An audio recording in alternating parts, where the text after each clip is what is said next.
Hi, it's Greg from Currie Country Living. Welcome. Today I think I've got probably one of the more longer videos that I've ever put together, and I'm going to be sitting down with Abe Sawatsky, manager for Holiday Mountain. We're going to be going over a wide range of topics. So if you look in the description below, you'll be able to go to whatever topic you want to listen in, or you're more than welcome to listen to the whole thing.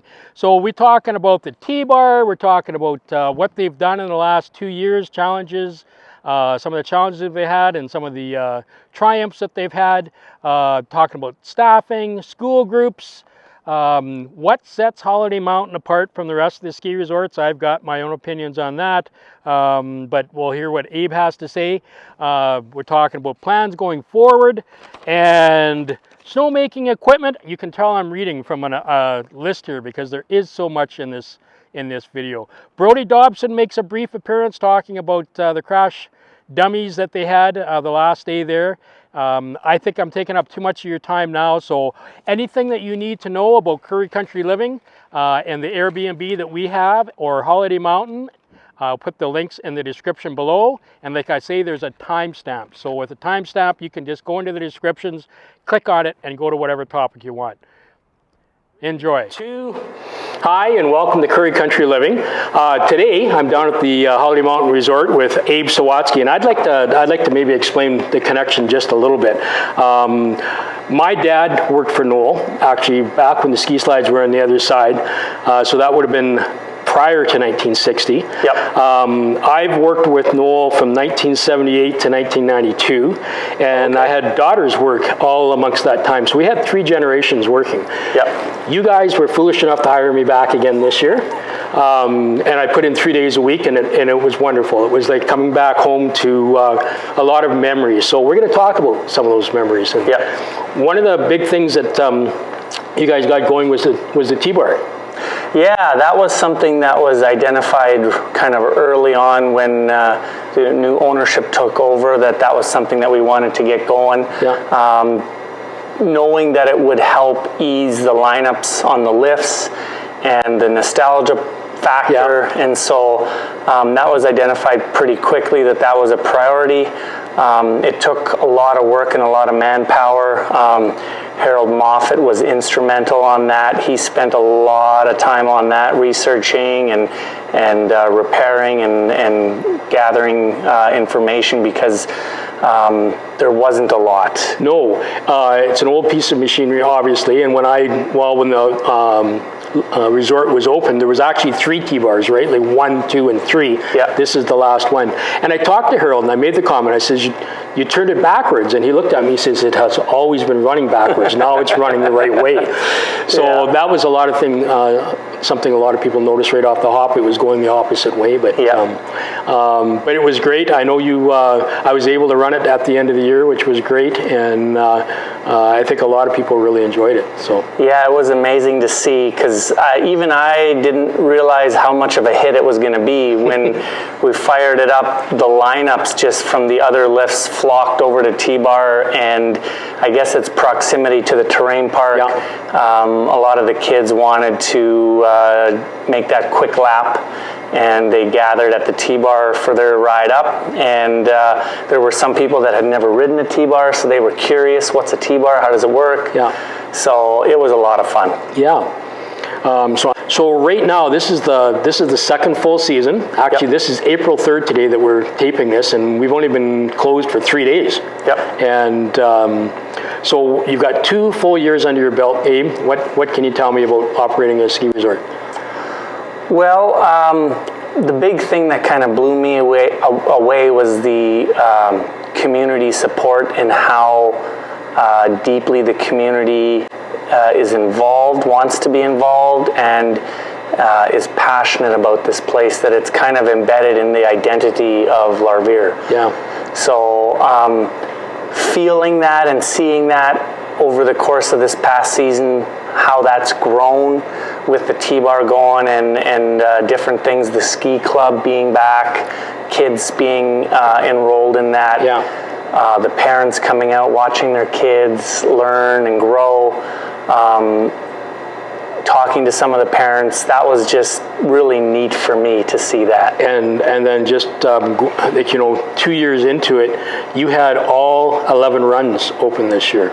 Yep. From all the way from the west all the way to the east, and I don't think I've seen that for quite a while. And that was a combination of your ability for snowmaking. What do you attribute your 2 years and you got all the runs open, which hasn't happened for years? Yeah, that was kind of a priority for the ownership. Was we have the runs, let's groom them. Let's make them all open, groomed, so that the skiers have access to it. So that was a priority this year, and it was a challenge with the weather, getting snow on those outer runs. We don't have infrastructure on all the runs, so that meant laying extra hose, and it meant more effort. And so the guys put in the work, and we made a lot of snow.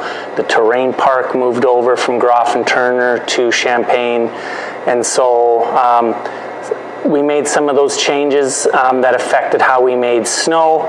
And to have all those runs open that spread out the people a little bit more, eased congestion at the bottom here, allowed for more time on the hill, and it just made the flow throughout the season seem a little more relaxed, and it was good. It was really good. And I think the other part is the groomers. I know it's not cheap, but you were grooming every day, weather permitting. I know there was some warm days, and you would groom before night skiing, which I'd never seen before, which, for the night skiers must have been a huge plus. Yeah, so another priority last summer was buying 2 more groomers. So we have 3 in total. And what that allows us to do is send multiple groomers out and get all the runs groomed every single night, so that when customers arrive the next morning, freshly groomed slopes, they know what to expect, that quality, it's reliable. And so we were able to do that, and the guys did a great job grooming this season. And like you said, being able to groom in between day and night ski, so that you can provide a quality product for the evening ski. And so we had 2 groomers going out, and we identified all the major runs that the night skiers were using, the lit up runs, and so we would groom all the runs. And so it was really good for the night ski. It was really awesome. Yeah.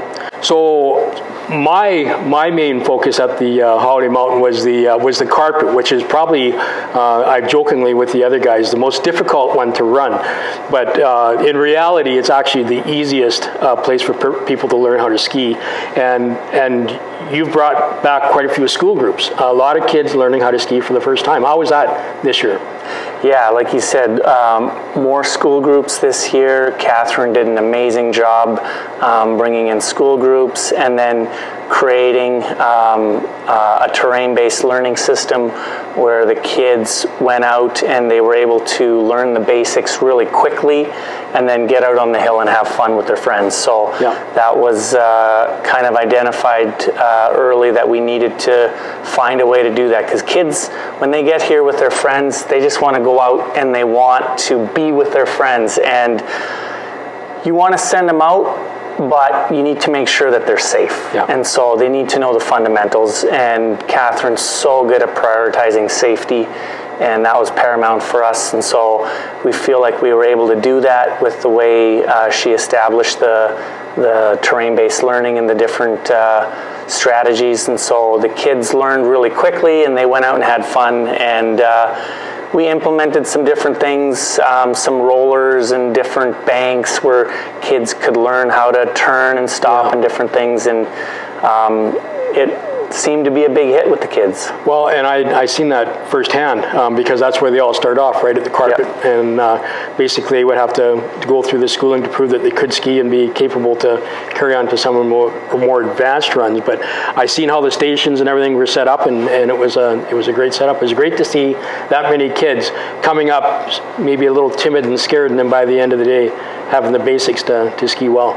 So you mentioned that the carpet is one of the easier places to learn, but at the same time I feel like it's one of the most important stations or positions at Holiday Mountain, because you have that direct interaction with the client over and over again, and it's with someone that's beginning or learning, so it's those first impressions that are so important. And if they're having fun and there's that camaraderie or that back and forth with the lifties, it can make their day. And we found that on the carpet. We were getting so many compliments on the lifties working there, how friendly they were, and that's kind of what spurred on Battle of the Lifties during spring break. Which the carpet won, by the way.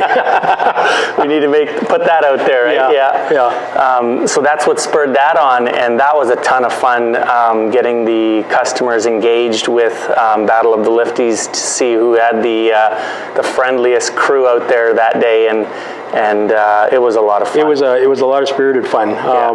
I'll maybe go into the staffing just from there, because I know one thing I wanted to comment on the carpet was the last year I was too young, and I didn't. Last day I was too young, but they had the 3 employees that were working that carpet that day made up 200 years. When I was on there, it was 197, I believe. But but I think that's a testament to there's people like me that are semi-retired and people that are just looking for something to do casual or full-time, and there's positions like that in Holiday Mountain. But how is the staff? Where do you find your staff? How do you handle staffing at Holiday Mountain? We really want to be a local employer, and so working with local people, whether it is retired or semi-retired people, or people looking for a full-time job, being flexible, trying to give those opportunities to the local people, because they're the ones that have the passion for this place, that have the history. And when you can provide those people with jobs, they return that tenfold with customer service, and that was identified as a top priority, was customer service, and we felt like you get that by hiring people locally, and in order to do so, you need to be flexible with them, and so that's what we try to do. People that want a full-time job, give them the hours that they need, and then the part-time people, give them the hours that they want. Yeah, and that worked extremely well for myself. Basically the way it would work is I usually would give you days that I can't work, days that I can, and you just kind of plunk me in and made that work. Yeah, it worked really well. And we have such a great local community here, a very diverse group of people, people that are really handy mechanically, someone like yourself that's really good with audio-visual stuff, a guy like Jason Bamford who's so good with social media and marketing. So just some really good key people that we've been able to partner and work with. How many people in total would you have hired for a season? How many do you need to kind of make it work? 60 to 70. 60 to 70. Full-time to part-time, So we're not the only ski resort in Manitoba. I think we've got Agassiz to the north, close to that Russell area. We got, is it Spring Hill, just out of Winnipeg. Minnedosa has a ski hill. I guess in the States, Frostfire is not that far from us. Falcon. Yes, Falcon, What makes us unique? Well, I think number one, the big thing is that Holiday was the first ski hill in Manitoba. So when you look at it from that perspective, the longest history, and so you have people like yourself, multi-generational families that have had employment here, whether it's yourself, your kids, your parents, grandparents. There's those long-standing traditions, and I hear it over and over again from local people how I worked here, my dad worked here, and his dad worked here, that kind of thing. And so there's deep-rooted history here, and I think that's number one, what makes Holiday special, is that history. All the runs are named after people that were instrumental to Noel Later in getting Holiday Mountain running. So, you can just see the nostalgia and the history in the place. And so I think that's what makes Holiday special. Also, with that, the people. I really do believe that the people make it special. You have that passion, and it's not the biggest hill. We don't have the fanciest things, but at the end of the day, we want to be a place where people look back and say they had great fun, they were smiling, laughing, and that comes from the staff providing that quality experience where families are coming out and they're having a great day. It's a family day. Yeah. So you guys came into this hitting the ground running, so to speak, in November of, I got to get my years right here, 2021? November of 2022, you purchased the facility. You've got 2 years under your belt. The first year was just getting it up and going. So what are what are the plans going forward? I guess we want to upgrade the place and make it as reliable as we can. There were some chairlift issues in the past. We're sorting through those where they weren't always super reliable. They would have issues throughout the season. We're working on those, getting them in tip-top shape, and over the course of even the 2 seasons that we've been here, they've made some big leaps and bounds in terms of reliability. Getting the T-bar going was a big one too. So as far as upgrades and things, the vision that we see, you have this beautiful landscape here, the Pembina Valley, and so we just want to work within that and create a beautiful playground here. So we want to utilize the assets that we have here and just make it a really beautiful place to come and enjoy your skiing, snowboarding adventures. So we've done some carpeting, painting, some cosmetic stuff inside and outside, new lifty terminals outside. So just kind of sprucing up the place because the natural beauty is there, the trees, the rolling hills, stuff like that. And so we're just trying to add a little bit to that and then see where it goes from there. Not exactly sure what the 5-10 year plan is. We're trying to take it one day at a time here. There's a lot that needs to be done, but we're not afraid of some hard work. So we're going to identify those the projects and take it year by year and see how many we can get going. I think one of the biggest hurdles, that I've seen, you can correct me, when you first got here was the snowmaking equipment and the lines and different stuff like that, which is, it's not just it has to work. Because we've seen that Mother Nature is not predictable, but and it was evident this year by you guys getting all the hills open. But maybe talk about that snowmaking equipment a little bit. Yeah, so that's something that again was identified that needs to be upgraded. The system here is quite old and antiquated, and we need to do some upgrades there. So we started last summer. We bought some more equipment, some newer equipment, more advanced, and that really helped with snow production this year. We were able to make more snow quicker, and we just need to keep building off that. So we need to work on the lines and the pump house and different things like that over the coming years, do the upgrades so that when the weather is right for snowmaking, we can go fast. So I guess this year was kind of a big wake-up call to that, where if you don't get that really cold weather, snowmaking can be a real challenge in a lot of small hills that have older systems. Were hurting. They weren't able to open as quick as they're used to. No, and I've seen that here because I think at Christmas we had 6 runs maybe open because the weather was so warm. And actually January, February were warm. We got a cold snap in there where you guys really went to town, like pushing hard, and we're able to get them all open. So I think, and the other thing I've seen is the fact that you're willing to pull those snow machines out after the New Year, because I don't think that was something that a lot of the resorts don't like to do, because it's usually people are coming in schools, but you guys pulled the machines out, picked your little spots and made snow and pushed it around and made it work. Definitely not the most efficient or best thing for the bottom line, because it's expensive to set up and take down, and we had to do that so many times this year, where most times resorts like to start up and then take down when you're done. Yes. And oh man, with the weather being cold, warm, cold, we were flip-flopping back and forth, and it was like, okay, we have a 3-day window, we need to take it, make as much as we can, and then there's a bit of a warm spell, so we took them down, and then as soon as it got cold again, we set them up, and we made snow. We did the best that we could with the weather that we had, and just made the snow that we needed.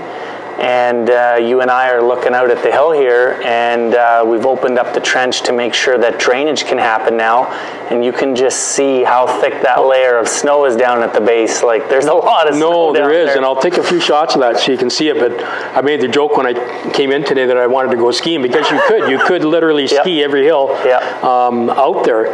And I guess that's a frustrating part, well, for me, and it must be even more for you, to know that we have this much snow, but if they don't have snow in places like Winnipeg, they just kind of assume there's no snow anywhere. And you know, I know you guys push hard with social media and different things, saying we've got snow, come out. You know, seeing is believing. But the last day, every run was open, every lift was running. You couldn't have picked a better end to the year. Yeah, and we were getting pretty good feedback from the people that were out on the last day, how good the conditions were as far as the snow quality. Yeah. So if you're able to provide that quality condition for end of March, and you get the good weather, like I think it was +2, sun was out, bluebird day. I mean, it was gorgeous. And so it was so much fun the last couple of days here with the activities and the vibe and the energy and the conditions. It's just, it's hard to beat that. Yeah. Talk about some of those activities, because I know you guys had something going on every single day. Yeah, as trying to be a family resort, we need to provide activities for the kids. Give them something to do. That's what they want. If they're coming out, let's keep them entertained. So we had costume themed every day. We had different activities, races. We had the Battle of the Lifties.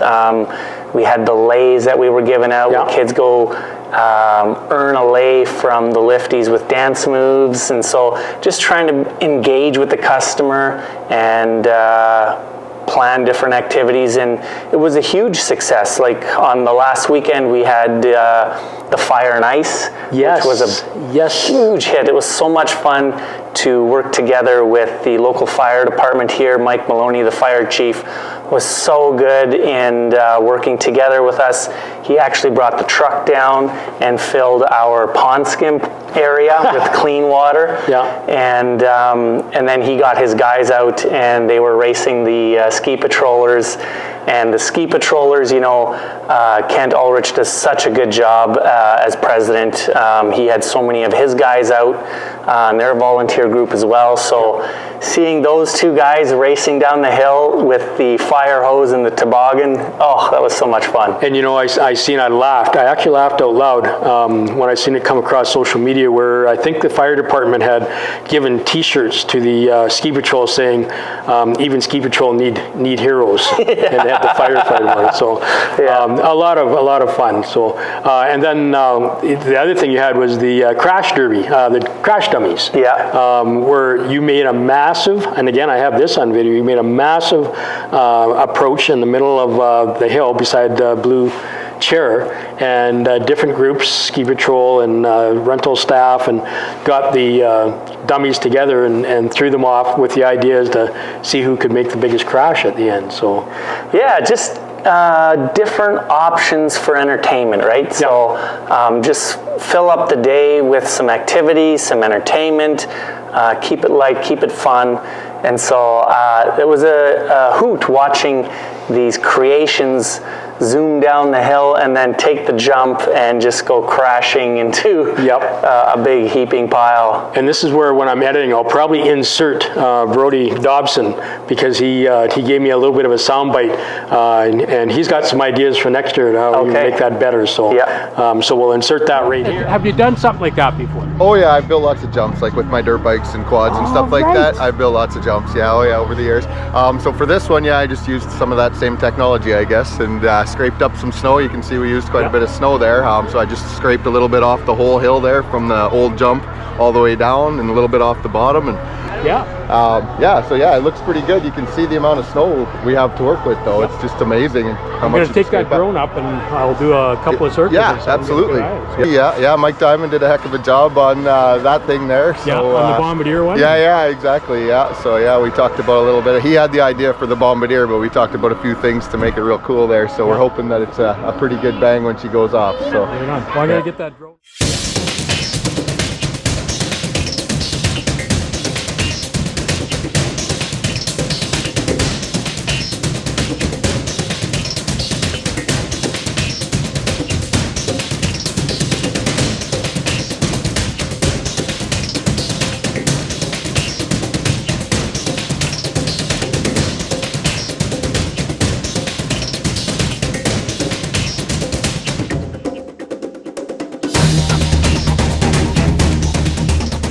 Just had the first crash dummy event. And we've learned some stuff. What have we learned? So we're going back to engineering with a few ideas here. So we figure that next year we're going to go a little, with Abe's blessing, I guess this is. I haven't talked to Abe yet. We're just in the engineering phase here after the jump. So where they used to split, there's that jump up there. So I think we'll launch from there, and we're going to build like a jump that's probably about 4 feet tall and make it like a smile shape across the whole hill. So they have no choice but to be like flying and then hit that jump. And I think the carnage will be spectacular.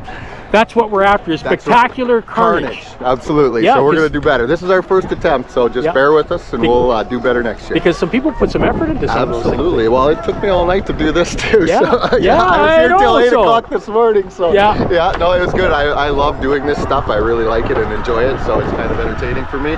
So here we are in engineering. We're going to make her better. Right on. So there you heard it. Next year, version 2, dummy crash test dummy. That's right. So you have a lot of people coming through throughout the winter. You can't keep everybody happy, I'm sure, Abe. So what's your approach to customer satisfaction and trying to keep as many people as you can feeling like they're receiving good service for their money? Like, how do you handle that? Yeah, I think the big one is listening, and really listening. So being such an old hill, a lot of history, it went through a lot of different eras, and so a lot of different things happened here, and people have a lot of memories, and so trying to build off the good ones and what was positive here, and so everyone has a different idea, and so hearing people out, actually having a listening ear and seeing what they want. What do people want? So whether it was something we tried this year, and I think it worked well on the busy days at Blue Chair doing the maze. We did it out of cones this year, and we'll see if we can do it out of gates or fencing next year. So incorporating the maze back in, which was something that was done years ago. Or Don Elias had a great suggestion. We went and bought a large clock and put it up on the gable here. So, people can see what the time is. They don't have to rifle through their snow gear and dig out their phone when they want to, go have a bite to eat. And hardly anyone wears a watch anymore, right? Like, I don't know how many times on the lift I get asked, what time it is? And so, I'll take a shot of that clock, but it's on the peak of the main chalet. You can just take a look pretty well from anywhere out front and see what time it is. So listening to people's ideas and incorporating them when you can. People realize that you can't do them all, and they might not all fit within the grand plan. But when they see those little gestures, it makes a difference. So that has been, I think, the biggest thing for customer satisfaction, and I think prioritizing quality over quantity. So people recognize that there's being effort and an investment made to bringing this place back to life, and not going too fast and then sacrificing quality, because that's an easy trap to fall into, where you want to do all these things and then you realize, oh, I didn't think about this, or I didn't think about that, or I don't have staffing for this, because staffing can be a bit of a challenge, having enough. And you want to do all the things, but in order to do all the things, you need the people, the staff, and the planning, and that takes time. So I think that has been identified, that and people recognize that we want to do all these things, but it takes time, and just listening to what people want. Friendly faces, smiling, listening to our staff. So that's a big part of my job, is listening to the staff. What do they want? Because if I can make staff happy, the staff are going to take care of the business and make the customer happy. And that's probably where I'll jump in, because I know people have asked me how I like working the chalet, and I said I really enjoy it. I says, Abe, and I just wouldn't say this because this guy's beside me, but that's one of the things that just blew me away. Was I'd be up at the top of the carpet, and you would come up and you would be talking about different things, and we would chit chat, and you would ask me questions about certain things, and I'm thinking, do you have time to be talking to me, Abe? Like, you've got 1,000 things on your plate, but you're I think that's probably one of your, from what I observe, because I've managed people myself and I've also been an employee, is the fact that you take the time to listen, and sometimes what I've told you may come around a week later, like, you know what I mean? Like, it's not instant, but I think you're still retaining. So I'd say that was one of your core strengths that I've seen, is that you're a great listener. And so like I kind of have interior motives for being involved with Holiday Mountain. As you know, I've got an Airbnb, and at first I was worried I didn't want to be in direct competition with your chalets, but I didn't want to be involved with your chalets. But I feel I offer a facility for a larger group of people, like 8 to 12, that can stay together in one room. And you have the chalets, which would be a smaller group. You guys, well, you in particular, really embraced that when I started working here, and you actually let me put up signage and talk to people about it. High tides float all ships is the best way to describe that. Yeah. But not just me. You've done that with other businesses in the area, and I think that's part of your philosophy. Yep. So yeah, tell me about that. Like that's not an easy philosophy sometimes. Yeah, sometimes I think businesses or people can get greedy, and to me it is important to work with the local community, because it will just pay dividends in the long run for everyone. So not being greedy that way, and I love people. I love working with people. I enjoy working, so I want to create an environment that the staff love coming to work as well. And so it's been important for me to identify local partners, local businesses like yourself with Currie Country Living, or different contractors or businesses like PJD Mechanical. They do a lot of work for us on our equipment. Yep. Or Subcan. He's been very helpful in any type of needs we have with excavators or land moving equipment, earth moving equipment, stuff like that. Brody is just a wealth of knowledge. Yeah. He's been grooming in the terrain park this season. He's been so good over there identifying kind of what needs to be done, and he built that dummy jump. And so he's been so helpful, because he doesn't need to do this. He's got his hands full with his business. And so he's been gracious enough to give us some of his time, and so we've been very thankful for that. Or just different people in the community, like Keen Seeds or Samson Sports, or just the local bakery providing buns. So in Manitou, providing these type of things for us has been really important, and we've seen it's paid off. Like I see the Sampsons here, whether it's Glenn or Louise or Dean or whoever the kids. So working together with these businesses has been so much fun. They have a real passion for the sport, and I think that's important because I do see the sport growing, skiing and snowboarding, and I think it's a fantastic sport for kids and families. Like, how rare is it that you get to do an activity like this, all skill levels, all ages? So something that really stuck out to me was the pond skim that we had. We had young Charlie Maloney, just a little guy, I think he's 7 years old, and he just zipped through that thing, no problems, and you could just see everyone else's eyes light up. It's like, oh man, if this guy can do it, I can too, because he was one of the early ones to do it. And then all ages, you know, we had people in their 60s doing it, and it was so much fun to see that engagement between young and old, beginner to advanced, all of that working together and everyone having fun. That's so important, and I see the sport growing that way. Grandparents bring their grandchildren out, and you get to either ski or snowboard with them, or, you know, if they have a little bit more energy than you do, they can keep doing laps while you go inside and have a coffee or whatever. So I don't know, I just think that's fantastic. And then this is one of the things that I just am in love with at Holiday, is that the way the resort is set up, you have the main chalet and the day lodge at the bottom where you can watch the kids. So kind of our view right now in the lounge, we're looking up at the hill, and if someone's enjoying a coffee or a beverage here, you can watch your kids ski or snowboard, and you know they're coming back down to the chairlift line, and you'll see them in a few minutes coming back down, and you can keep an eye on them.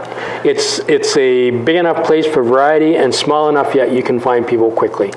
And I know another thing is, like, I know the odd time when parents are looking for the kids that can't find them, you know, you let the lift operators know, look for such and such a color, you know, mom or dad is looking for you. You know, it can be done quickly, so. Yeah, and speaking a little bit of that and safety, just tie into that a little bit, using our staff to try and keep an eye on the kids. You know, they do a really good job of identifying if kids are where they're not supposed to be, or if they're doing something they shouldn't be, trying to be proactive to keep everybody safe.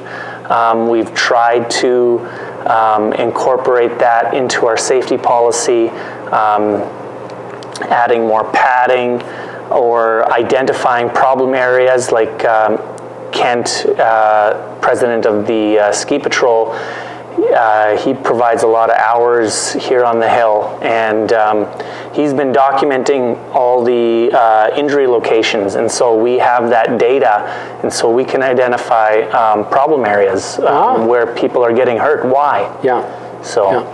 Next year, you're going to be looking for employees again. I know that's always a challenge and whatnot, and I'm going to speak from my side, but for me, when I started working down here, I approached you, Abe, and you approached me back, and I said, I don't want full-time work. I'll give you 3 days a week. And you said, well, what 3 days? And I said, well, it's going to change. And you have a program called Deputy that at first is a fairly intimidating program, but I actually learned to like it, because on Deputy, I was able to go ahead a month in my schedule and say, and Mark, I can't work here, and then you would fill me in. Flexibility is something that a lot of people are looking for, and that you offer here at Holiday Mountain, whether it's full-time, because I know we have a wide range of people, some who are religious that like to have their Sundays or special religious ceremony, religious days off. We have other people that have other commitments in other areas that may be days that are busy here, but it all works with your scheduling. So maybe tell me about your scheduling and your flexibility. Yeah, I feel like just putting in a little bit extra effort as a manager and working with the scheduling, you can be more open to employees where it's not such a hard line. It's like either you're full-time or I don't want you. So people are very afraid of that, because a lot of people maybe have different things going on, a lot of farming community in the area, or construction, or they do have a few things that they like to do in the winter, but they would enjoy working here because it is so much fun. And so if I'm willing to be flexible, I feel like I just open up the opportunity, and I can get a much bigger group of people interested in working here. And that was a no-brainer for me. It's like, yeah, I'll do that. I'll go the extra mile to build the schedule, and it can be a real challenge to do it in advance. You know, when you're creating a roster on any given day, you have anywhere from 16 to 20 people or 25 people that I'm scheduling between lifts, groomers, rental staff, cleaners, all that stuff. And you have a lot of part-time, I can't work this, I can't work that, I can't work this. And that's where the app was really helpful. That made it really clear, and then I just fill it all in. And it takes a bit of time, but it's worth it. It's really worth it, because then those people that have something else going, but they want to work here. So it's not like they have to, they want to. So then you get a different level of enthusiasm because they want to be here. So you have that passion and that energy, and then that translates out in customer service. And so I feel like it's such a good thing for us at Holiday to have that mix between young and old. So you have that experience, and you have that communication from the older generation, and you have that energy from the younger generation, and they work well together. They can feed off of each other, and it's been a really good mix for us. I've really enjoyed working with all age groups, and we've seen males, female lifties, male, female snowmakers. Everybody's been working well together, and I like how handy some of the local community is. We'll see guys out there, and they've identified something. You know, I heard a little rattling, I heard a little something. It's like, oh yeah, you know, a bolt came a little bit loose here. We need to just snug it up. So having the farmers or the tradespeople or whoever, that huge pool of talent. So, and I'm going to take a guess here, but I might be close, but I think you need, well, basically you need to be 16 to work without any paperwork, although you can work with some paperwork below that, you know, 15. But I think I've seen 16-year-old, and I think the oldest I've seen working was 72. Would I be close? Yeah, I guess, that sounds, so we had 16 to 72, and I made the joke earlier about 3 of us being on the carpet close to 200, and the one day we did make 200. So I think that's a real testament to, because at that stage of the game, you're right, we don't have to be here, but we enjoy being here, so, and engaging, and the young bucks, I guess you could say, kind of make you feel a little bit younger when you're working with them, right?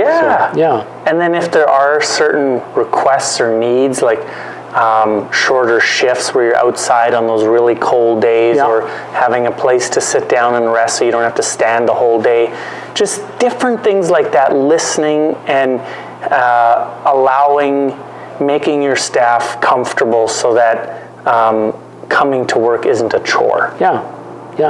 So, well, we've talked about a lot of stuff, Abe. I appreciate you sitting down and talking to me. And thanks for the opportunity. And I look forward to new and bigger things for next year. Yeah, that sounds awesome. Right on. Thank you. Thanks.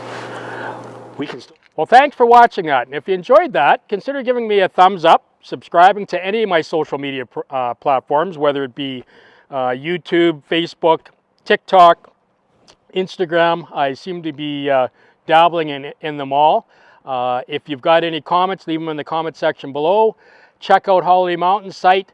If you've got anything that's of interest with Holiday Mountain, give Abe a shout. Very approachable fellow.